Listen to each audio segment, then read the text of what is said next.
예, 이번 시간에는 여러분들과 함께 결합 확률 분포 두 개 이상의 이제 확률 변수가 있을 때 두 개의 어떤 확률 변수를 동시에 고려한 그런 어떤 확률 분포, 그다음에 이제 공분산이라고 하는 개념을 여러분들과 같이 알아보도록 하겠습니다. 두 확률 변수의 결합 확률 분포를 이제 joint probability distribution 이렇게 정의를 하는데요. x가 취하는 값과 y가 취하는 값의 어떤 쌍에 대응되는 확률이라고 볼 수가 있습니다. 그래서 x가 xi면서 y가 yi일 확률 뭐 이렇게 생각하시면 두 개를 결합한 결합 확률 분포는 다음과 같이 뭐 예를 들면 이제 이산형인 경우를 한번 생각해 볼게요. 뭐 연속형인 경우도 크게 다르지 않습니다. 기본적으로 이산형인 경우를 한번 생각을 해보시고 요 개념을 가지고 뭐 연속형으로 이게 확장을 하셔도 되니까 일단은 이산형인 경우가 좀 더 얘기가 편하기 때문에 일단은 이산형인 x와 y가 다 유한한 선택할 수 있는 값들 중에 하나의 값을 선택하는 경우에 대해서 결합 확률 분포에 대해서 먼저 말씀을 드리도록 하겠습니다. 자, 이랬을 때 어떻게 되냐면 이 확률 분포가 다음과 같은 어떤 표 형태로 나오게 돼요.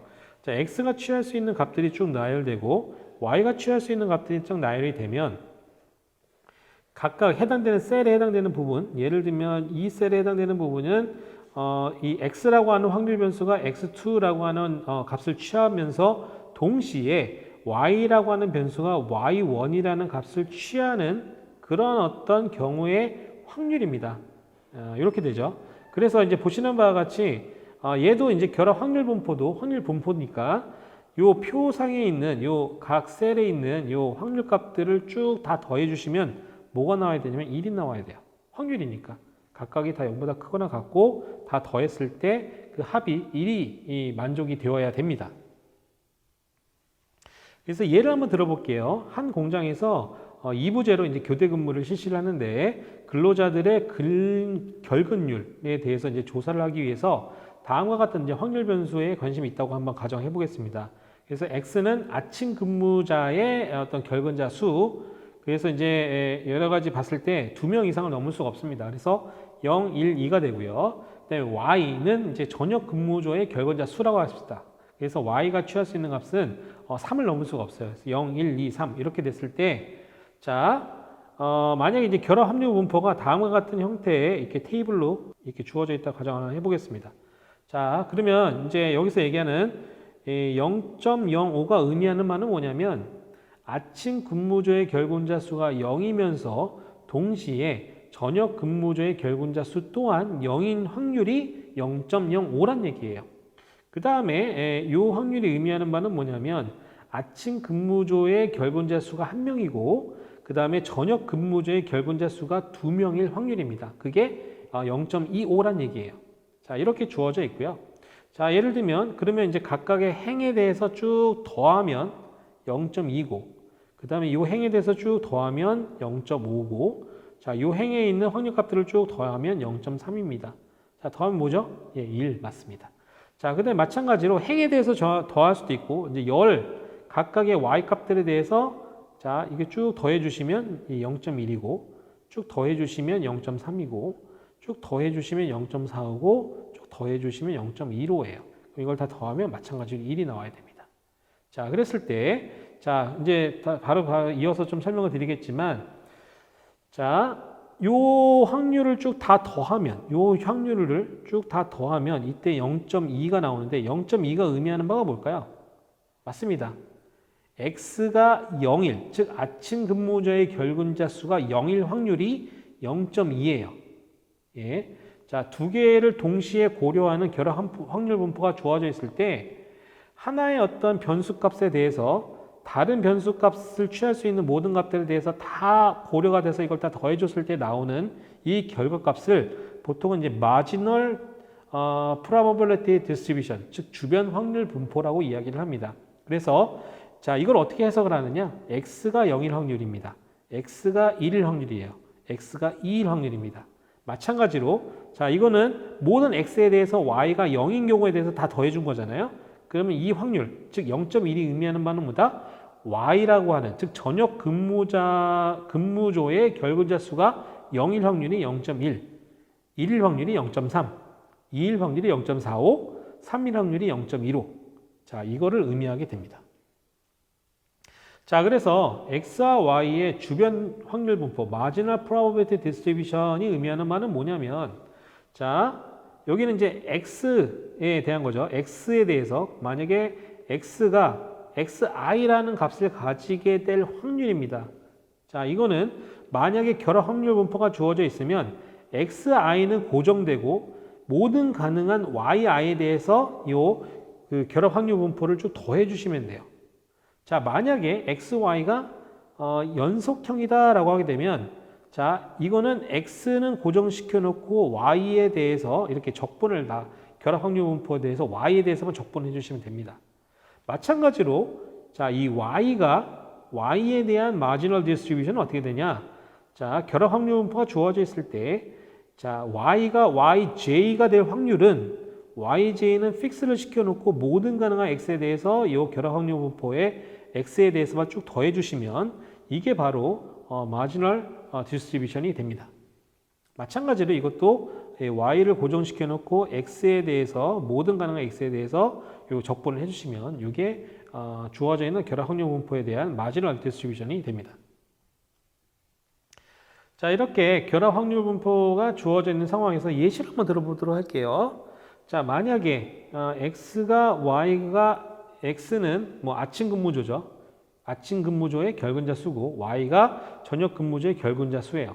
자, x가 y보다 클 확률을 계산하세요 라고 하는 얘기는 뭐죠? 자, 이 조건을 만족하는 경우가 발생하게 될 확률입니다. 자, 그러면 어떤 경우에 이 조건을 만족하게 될까요? 자, x가 1일 때 y가 0, 그죠? 그 다음 x가 2일 때 y가 1일 경우, 그 다음에 x가 2일 때 y가 0일 경우. 자, 기본적으로 우리가 생각해 볼 수 있는 경우는 x가 y보다 큰 경우는 요 세 가지 경우가 될 겁니다. 자, 그러면 이거는 어떻게 될까요? 맞습니다. 계산해 보시면 되죠. x가 1일 때 x가 1이면서 y가 0일 확률은 0.05고요. 그 다음에 x가 2일 때 y가 1일 확률이 0.15고요. 그 다음에 x가 2일 때 y가 0일 확률이 0입니다. 그래서 0.2. 자, 바로 이게 기본적으로 x가 y보다 클 확률, 이 결합 확률 분포가 주어지게 되면 여러분들이 이렇게 계산하시면 됩니다. 마찬가지로 x 더하기 y가 3이라는 조건을 만족하게 될 확률은 어떤 경우일까요? 어떤 경우가 있을까요? 자, 맞습니다. 바로 x가 0일 때 y가 3이거나, 그죠? x가 1일 때 y가 2거나, 그죠? 그 다음에 x가 2일 때 y가 1이거나, 이 세 가지 경우가 있습니다. 그죠? x가 0일 때 y가 3인 경우는 0이네요. 그 다음에 x가 2일 때 y가 2일 확률은 0.25네요. 그 다음에 x가 2일 때 y가 1일 확률은 0.15입니다. 자, 더하면 어떻게 되죠? 맞습니다. 0.4가 되겠죠. 자, 그래서 자, 이 주어져 있는 결합 확률 분포가 주어져 있을 때 이제 다음과 같은 어떤 그 각각의 모든 어떤 경우에 대해서 그런 경우가 발생하게 될 확률은 그 조건을 만족하는 경우에 대해서 그때 발생하게 될 확률을 다 찾아가지고 더해 주시면 됩니다. 예. 자, 그 다음에 뭐 예를 들면 여기 보시는 바와 같이 자, 두 개의 결합 확률 분포가 주어져 있고 두 개의 어떤 확률 변수의 어떤 함수 또한 또 다른 어떤 확률 변수라고 볼 수가 있고요. 예를 들면 여기 같은 경우에 x 더하기 y라고 하는 새로운 확률 변수, 이 x 더하기 y라고 하는 새로운 어떤 주어져 있는 x, y의 함수인 x 더하기 y를 z라고 하는 새로운 확률 변수로 정의했다라고 가정을 한번 해보겠습니다. 자, 그랬을 때 그러면 x 더하기 y가 가질 수 있는 값들은 뭐가 있을까요? 예, 0부터 5까지 되겠죠? 0, 1, 2, 3, 4, 5가 될 겁니다. 그럼 z가 0이 될 확률은 뭐와 똑같을까요? 맞습니다. 얘가 0이고 얘가 0일 확률이죠. 즉 0.05가 될 것이고 z가 1이 될 확률은 뭐일까요? x가 0이고 y가 1일 경우 더하기 x가 1이고 y가 0일 확률이 되겠죠. 자, 그럼 어떻게 되죠?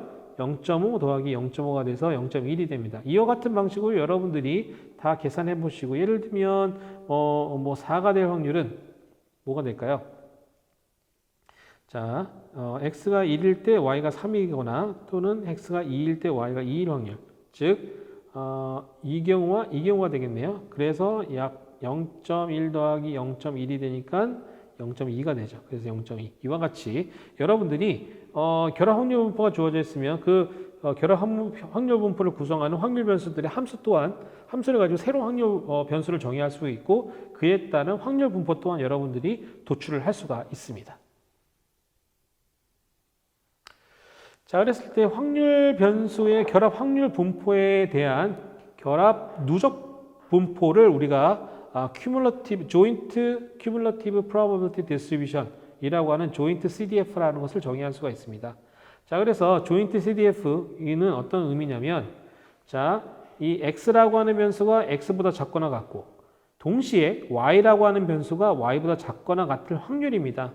그래서 예를 들면 지금 x가 있고 y가 가질 수 있는 값이 있는데, 자, joint 이 스몰 x와 스몰 y보다 각각의 xy가 스몰 x와 스몰 y보다 작거나 같을 그 영역에 해당되는 부분이 바로 x보다 작고 y보다 작은 이 영역에 해당되는 x, y 값들에 해당되는 이 각각의 이제 x, y 값들이 있을 거 아닙니까? 그때의 확률의 합이 결국은 이 joint CDF 값이 됩니다. 그래서 이제 이 결합 누적 분포의 성질을 보시면 이것 또한 0부터 1 사이의 값을 가져야 되고요. 만약에 x1이 x2고 y1이 y2라면, 자, x1, x2에서의 결합 누적 분포는 x2, y2에서의 결합 누적 분포보다는 당연히 작거나 같아야 돼요. 자, 뭐 당연한 거죠. x, y가 있고, 자, 이 점이 예를 들면 x1, 여기가 x1이고 여기가 y1이고, 자, 이 점이 x2고 y2입니다. 그럼 당연히 자, 이 지금 x1보다 작고 y1보다 작은 게 fx1, y1이 될 것이고요. 그 다음에 보시는 바와 같이 x2보다 작고 y2보다 작은 부분에서의 이 해당되는 분포 요 조건들에 들어가 있는 xy 조합에 대한 확률값에 대한 총합이 x2, y2가 될 텐데, 당연히 어떻게 됩니까? 이 조건에 만족하는 경우를, 이 조건이 만족하는 경우가 품고 있기 때문에 기본적으로 확률값은 당연히 x2, y2의 경우가 x1, y1의 경우보다 크거나 같다라고 말씀드릴 수가 있죠. 자, 그 다음에 요거는 이제 마지널 CDF라고 해가지고요. x는 고정이 되고 y가 무한대일 경우에는 x가 특정 x보다 작거나 같은 경우를 이렇게 의미할 수가 있고요. 그렇기 때문에 이거를 이제 마지널 CDF라고 이야기를 합니다. 자, 그 다음에 어떤 범위, x가 특정 범위에 들어가고 y가 특정 범위에 들어가게 될 확률, 이런 것들은 굳이 설명을 하지 않더라도 여러분들께서 쉽게 아실 수가 있을 것 같습니다. 그래서 지금 이 부분에 대해서 여러분들이 아마 좀 생각을 해보시면, 자, 이렇게 어떻게 보면은 여기가 x2고 여기가 x1이고 그 다음에 이렇게 보면 얘가 y1이고 y2일 때, 자, 요 조건에 해당되는 어떤 확률은, 요 조건에 들어가 있는 x, y 조합에 대한 확률은, 자, x2, y2 기준으로 CDF를 먼저 보고요. 그렇죠? 조인트 CDF를 보고, 그 다음에 뭘 빼야 됩니까? 이 부분을 뺍니다. 자, 이 부분이죠. x1과 y2에 해당되는 부분을 빼고, 그렇죠? 그 다음에 여기 x2, y1에 대한 부분을 뺍니다. 그러면 어떻게 되죠? x1보다 작고 y1보다 작은 부분이 두 번 빠졌기 때문에 다시 한번 여기다가 더해주는 이런 어떤 현상이 된다라고 보실 수가 있습니다. 자, 그래서 이 두 확률 변수의 결합 확률 분포에 대해서 이산형이냐 연속형이냐에 대해서, 자, 이제 보시는 바와 같이 우리가 이렇게 각각의 경우에 대해서 이렇게 쭉 비교 정리를 해놨습니다. 그래서 사실은 이렇게 쭉 한번 살펴보시면 너무나 당연한 얘기들이기 때문에 크게 어려움이 없으실 거라고 봅니다. 그래서 뭐 예를 들면 뭐 마지막으로 볼게요. 예를 들면 A라는 이벤트가 발생하게 될 확률은 XY 조합이 A라는 조건, A라는 이벤트, 이 사건에 부합하는 XY 조합들에 대해서 그때들이 발생하게 될 결합 확률 분포들의 확률들을 쭉 더해 주시면 이 사건이 발생하게 될 확률이 계산이 됩니다. 지금부터는 이제 공분산이라고 하는 개념을 좀 설명을 드릴게요. 두 개의 어떤 확률 변수 x, y가 있을 때 xy의 코베리언스 공분산이라고 하는 것은 x와 y 간의 어떤 선형 관계를 나타내는 값입니다. 그래서 정의는 시그마 xy 혹은 이제 코베리언스 c of v xy 이렇게 표기를 하는데 일반적으로 이 공분산은 기본적으로 x의 편차라고 하는 것은 x가 가질 수 있는 값에서 x의 평균을 빼주시는 게 편차라고 이야기를 하고요. y의 편차라고 하는 것은 y가 가질 수 있는 어떤 특정 값에서 y의 평균으로 이렇게 빼준 거를 편차라고 이야기를 합니다. 그래서 x의 편차와 y의 편차의 곱에 대한 기대값이에요. 예. 자, 이거 어떻게 계산하느냐? 자, 이거 기본적으로 요 xi, 그러니까 x 값이 취할 수 있는 값들이 뭐 특정 xi다. 여기서 이제 평균을 빼주시고요. 그 다음에 yi가 있을 거 아닙니까? 그 다음에 이걸 mu y로 빼줍니다. 그렇죠? 그러면 자 x가 xi고 y가 yi가 될 확률이 뭐예요? 조인트 확률 분포에 의해서 xi, yi가 되겠죠. 자, 이 편차의 이 가중치가 뭐가 돼야 되냐면 그때 발생하게 된 확률이 되는 겁니다. 자, 그래서 각각의 x와 i, yi에 대해서 이런 값들을 계산할 수가 있고 이것들을 모든 xi, 모든 yi에 대해서 쭉 더해 주시면 그게 바로 우리가 구하고자 하는 공분산입니다. 그래서 이거를 좀 잘 풀어서 계산해 보시면 자, xi, yi라고 하는 곱의 기대치에서 각각의 그 변수의 평균의 곱으로 빼주시면 이게 이제 결국은 요 공분산을 계산하는 그런 어떤 값과 같게 됩니다. 마찬가지로 요 x, y 곱에 대한 기대치는 어떻게 계산하느냐? 각각의 x가 취할 수 있는 값 xi, y가 취할 수 있는 값 yj 이거 두 개 곱해 주시죠. 그리고 그때 발생하게 된 확률이 있습니다.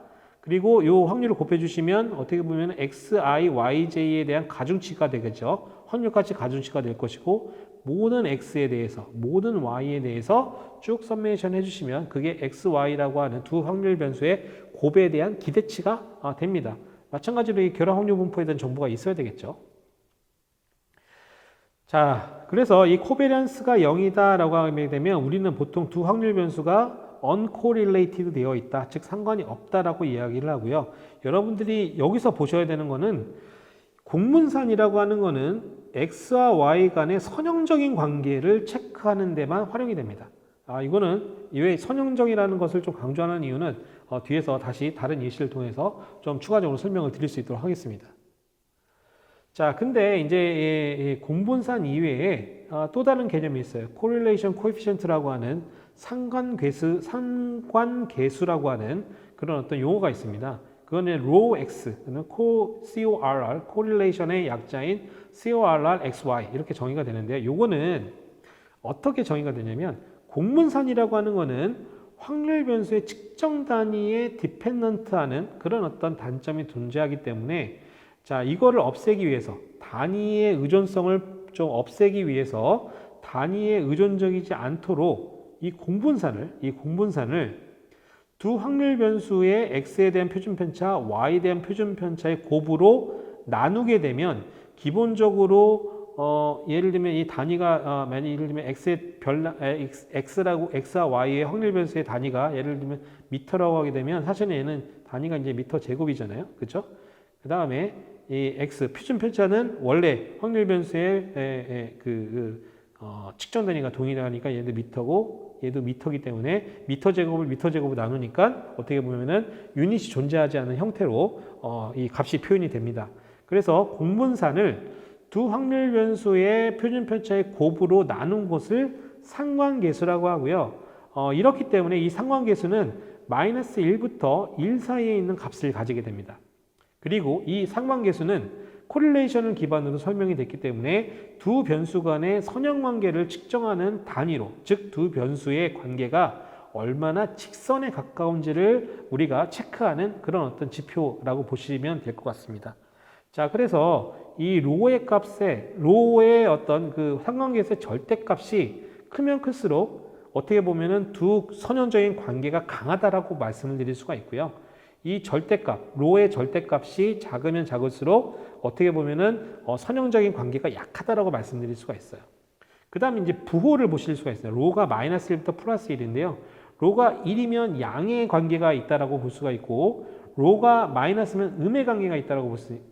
음의 관계라는 얘기는 뭐냐면 x 값이 이제 커질 때 y 값은 작아지는 뭐 이런 어떤 관계라고 보시고 있고, 양의 관계라고 하는 것은 x가 커질 때 y도 같이 커지는 그런 게 이제 양의 관계가 있다라고 보실 수가 있습니다. 그래서 지금 보시는 바와 같이 여기 x라고 하는 변수, y라고 하는 변수가 있는데 각각의 변수에 대해서 이게 이제 마이너스 0.99, 이 상관계수가 마이너스 0.99부터 0, 그 다음에 0.99에 이르기까지 기본적으로 xy 관계가 상관계수에 따라서 어떤 관계를 보이는지 보실 수가 있는데요. 자, 이거는 이제 거의 직선에 되게 가까운 어떤 상태가 보이죠. 되게 그 강도가 강할 경우에는 이 보시는 바가 직선에 이제 가깝게 되고요. 이게 강도가 약해지면 값이 좀 적어지면 적어질수록 xy 관계는 이제 선형적인 관계는 존재하지만 그 두 개의 어떤 직선의 어떤 가까운 정도로 보면은 이게 약해진다라는 것을 보실 수가 있고, 0 같은 경우를 보시면 어떻습니까? 이게 x가 커질 때 y가 커지거나 작아지는 어떤 그런 어떤 경향을 우리가 확인하기가 어렵습니다. 자, 이렇게 우리가 상관계수를 살펴보시면 될 것 같고요. 자, 요거는 어디 Toward Data Science라고 하는 웹 블로그에서 제가 좀 차용한 어떤 개념인데, 이게 이제 방금 설명드렸던 공문상과 상관계수라고 하는 것이 왜 이 선형성을 보고 있는 건지 이런 것들을 좀 더 설명드리기 위해서 이 예시를 가져왔습니다. 자, 보시는 바와 같이 이렇게 데이터가 주어져 있어요. 그래서 데이터가 주어져 있는데, 자, 지금 보시는 바와 같이 공분산이라고 하는, 그러니까 상관계수라고 하는 거는 이 공분산에다가 공분산을 각각의 변수 이제 그 편차, 표준 편차로 이렇게 나눠준 건데, 요거를 이제 그림을 한번 생각을 해보게요. 여기 주어져 있는 데이터 전체예요. 자, 그러면 먼저 이제 표준 편차를 먼저 볼게요. 표준 편차라고 하는 거는 뭐냐면 x를 기준으로 보는 겁니다. x의 표준 편차라는 거는 x를 기준으로 이렇게 봤을 때, 이렇게 눈이에요. x를 기준으로 봤을 때 평균이 지금 보니까 x는 이제 6입니다. 그러면 각각의 데이터가 지금 x로부터 얼만큼 떨어져 있는지를 우리가 계산할 수가 있죠. 그렇죠? 이렇게 계산할 수가 있습니다. 자, 보시면 표준 편차라고 하는 건 뭐예요? 예, 각각의 x값이 평균으로부터 얼만큼 떨어져 있는지에 대한 편차의 제곱입니다. 편차의 제곱이라고 하는 거는 우리가 이렇게 생각을 해볼 수 있어요. 자, 요 데이터의 편차는 이겁니다. 요 지금 보시는 바와 같이 제가 좀 아까 다 표시를 해서 아마 여러분들이 좀 이해하시기 어려울 것 같아서, 자, 다시 한번 하나만 놓고 좀 설명을 드려볼게요. 자, 이게 평균입니다. 자, 그리고 이제 이 데이터에 대해서 편차입니다. 편차 제곱이면 어떻게 우리가 바라볼 수 있을까요? 자, 요거를 한 변으로 하는 정사각형을 생각을 해볼 수 있습니다. 정사각형의 넓이가 뭐가 됩니까? 맞습니다. 이 주어져 있는 데이터의 편차 제곱이 되는 거예요. 자, 그럼 마찬가지로 두 번째 데이터에 대한 편차는 이만큼이고, 편차 제곱이니까 이걸 한 변으로 하는 정사각형의 넓이를 생각을 해볼 수가 있습니다. 자, 마찬가지로 각 데이터에 대해서 평균으로부터 떨어져 있는 이 거리를 한 변으로 하는 정사각형들을 쭉 생각을 해볼 수가 있습니다. 이게 바로 편차 제곱이죠. 편차 제곱에 대한 합입니다. 편차 제곱의 합이에요. 이게 분산인 거죠. 그래서 지금 방금 제 설명드린 거는, 자, 각각의 x축을 기준으로 이렇게 그 편차들에 대한 어떤 편차를 한 변으로 하는 정사각형의 넓이의 합이 분산이 되는 거예요. 거기에다가 스퀘어 루트를 딱 취해주면 이게 표준 편차가 되겠죠. 마찬가지로 y에 대한 어떤 그 분산, 표준 편차를 계산한다라고 하게 되면 어떻게 될까요? 자, y의 평균입니다. 이게 5가 될 거고요. 자, 마찬가지로 동일한 데이터에 대해서 자, y의 평균, 각각의 데이터가 y로부터 얼만큼 떨어져 있는지를 우리가 표기할 수 있고, 마찬가지로 그 편차를 한 변으로 하는 정사각형을 우리가 생각을 해볼 수 있어요. 정사각형을. 이 정사각형을 생각을 해보면 여기 분홍색에 해당되는 부분들이겠죠. 그렇죠? 부동색에 해당되는 이 넓이들이, 이 분홍색에 해당되는 것들이 편차 제곱입니다. 편차 제곱 합이니까 요 분홍색에 해당되는 정사각형의 넓이들의 합이 결국은 y를 기준으로 했을 때 y의 분산이 되는 거예요. 거기에다가 스퀘어 루트를 취해주면 표준 편차가 되는 겁니다. 그래서 이게 분모가 계산이 되고요. 자, 분자 같은 경우로 보실게요.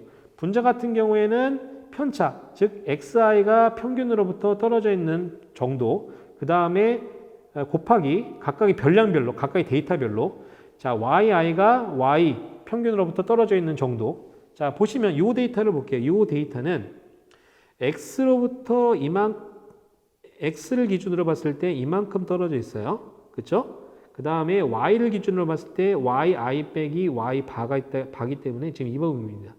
그래서 xi 곱하기 x 바가 이거고요. yi 곱하기 y 바가 이거기 때문에 이거를 두 개를 곱하게 되면 어떻게 됩니까?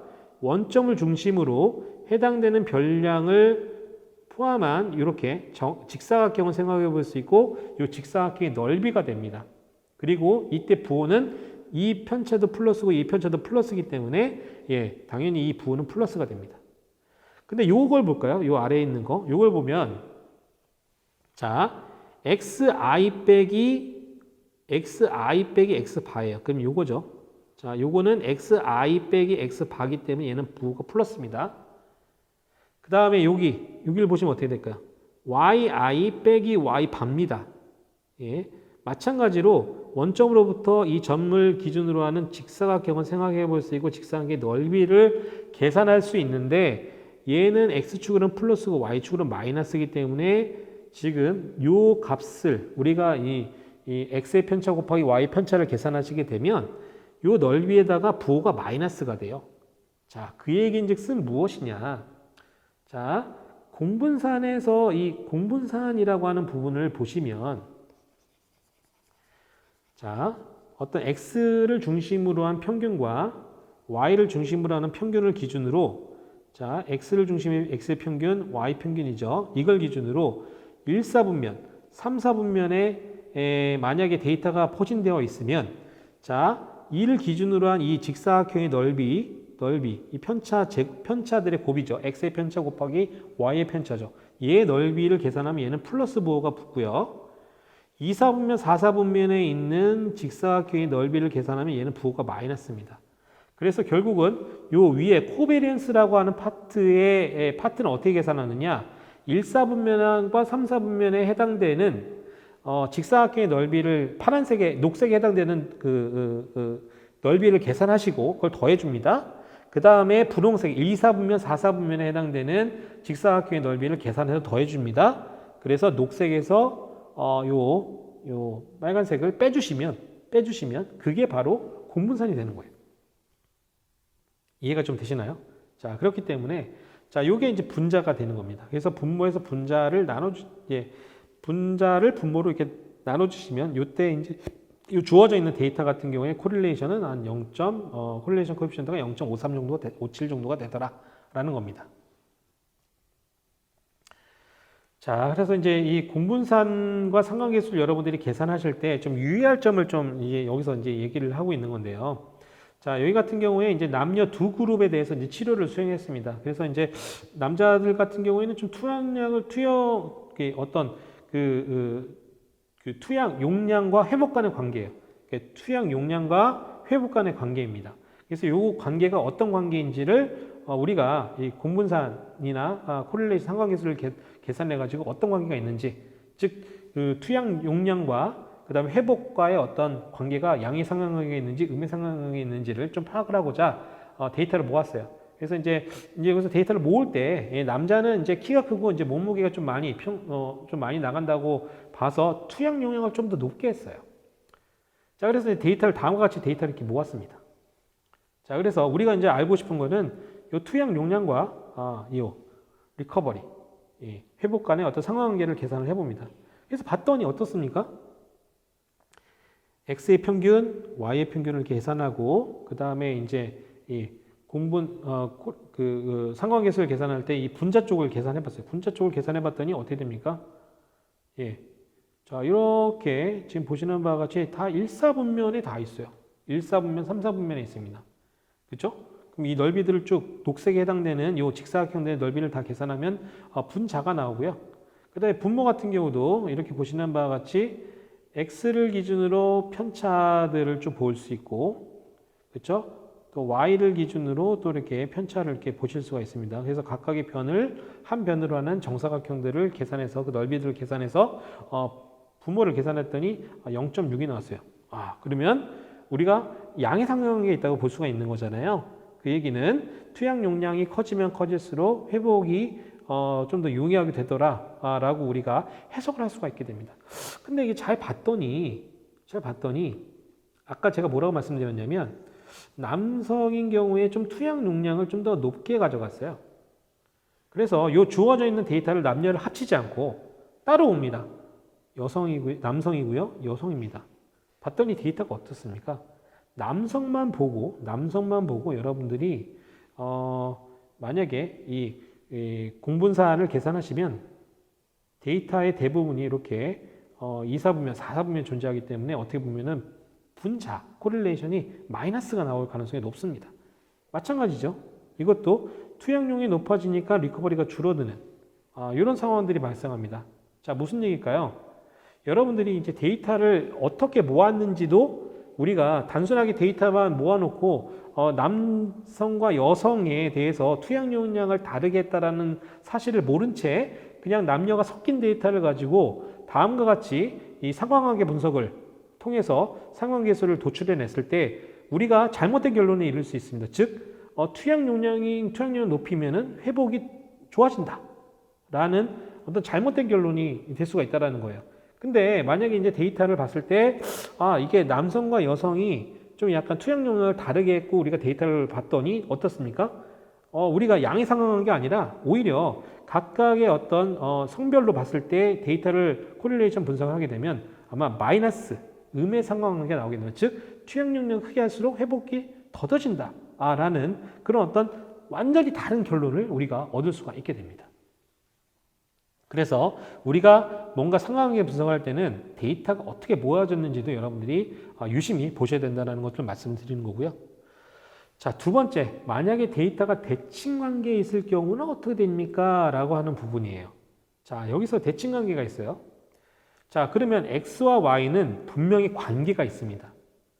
X는 예를 들면 Y는 X제곱과 같은 분명히 X와 Y 두 변수는 분명히 관계가 있어요. 밀접한 관계가 있습니다.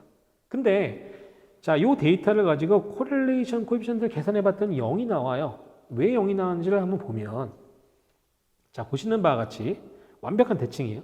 자, X에 대한 평균이고요. Y에 대한 평균입니다. 자, 그래서 자, 1사분면, 3사분면에 해당되는 이 직사각형의 넓이를 계산하고요. 자, 그 다음에 다시 2사분면, 4사분면에 해당되는 데이터들의 또 직사각형의 넓이를 계산해서 빼줍니다. 뭐가 나오냐? 0이 나와요. 자, 무슨 의미인지 아시겠습니까? 자, 대칭 관계예요. 대칭 관계에는 분명히 관계가 존재하지만 우리가 이 상관계수라고 하는 것은 분명히 X와 Y는 관계가 존재하지만 상관계수는 선형적인 관계가 존재하는지만 보는 겁니다. 자, 그렇기 때문에 자, 코릴레이션이 0이 나왔어요. 그럼 X와 Y는 상관이 없는 변수들인가? 전혀 상관이 없는 건가? 아니라는 거예요. 선형적인 관계가 없다라는 정보만 줄 뿐이지 X와 Y의 관계가 아예 관계가 없다라는 의미는 아닐 수 있다라는 겁니다. 그래서 여러분들이 상관관계를 통해서 뭔가 변수들의 관계성을 볼 때 상관계수, 공문산이라고 하는 것은 기본적으로 선형적인 관계가 존재하는지만 판단하는 지표다라는 점을 여러분들이 잘 이해를 해주시면 좋겠습니다. 예, 이번 시간에는 여러분들과 같이 결합 확률 분포, 그 다음에 주변 확률 분포, 그 다음에 더 나아가서 이걸 가지고서 이제 공분산이라고 하는 개념을 여러분들과 같이 살펴보았습니다. 예, 수고하셨습니다.